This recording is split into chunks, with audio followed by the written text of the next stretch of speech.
Okay, let's have these three radicals involving variables. Still, we're going to divide the radicals following this law. Okay? Now, we want to rationalize the denominator. Rationalizing means let's get rid of a radical denominator. The index is 2, so we want the denominator to be a perfect square.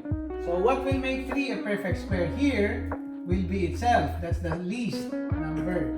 What will make y a perfect square? That's also a y. So which means my rationalizing factor now will be square root of 3y over square root of 3y. Remember, whatever you multiply in the denominator, you also multiply it on the numerator. So that this is actually equal to 1. Okay? And you will not be changing the value of the given expression. Now, multiplying these two radicals, law number 2 will give me 2x times 3y will give me 6xy over this denominator. Square root of 3y times square root of 3y is actually 3y squared. Square root. And this is a perfect square.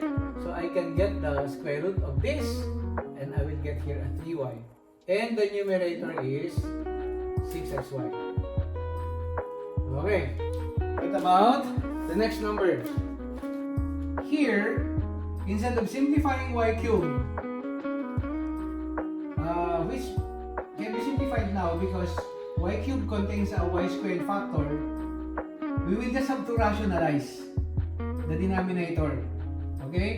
I may not write it as numerator of a denominator. I can extend this division square root sign. Okay? And now I will have the rationalizing factor here. So the index is 2. I need to have 2 a perfect square, so I'll multiply it by 2. What about y to the cube? What will make this a perfect square? Another y. So that if I multiply this by y, it will become y to the 4th, and that will be a perfect square. So if you did it on the denominator, you do it on the numerator. Okay?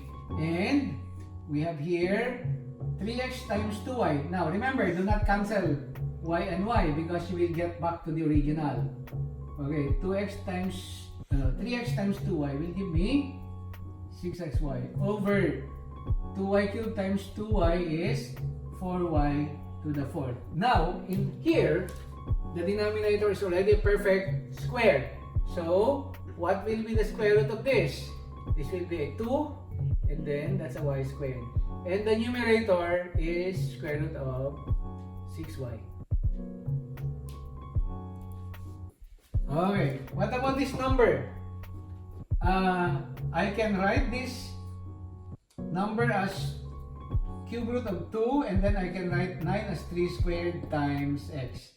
So that I can see how much factors will I need to make the denominator a perfect cube. Right now, I have a 3 squared. So for it to be a perfect cube, I need another 3. So I am going to multiply this by 3 to the 1 so that I will now get a 3 cubed. What about x? I need an x squared. This is the least factors that will make the denominator a perfect cube. Okay, let's have that again.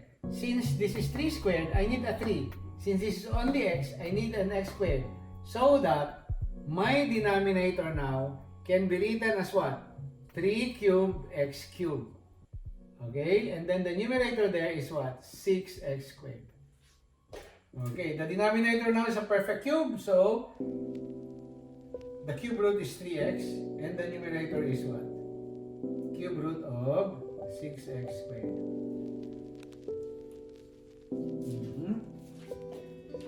That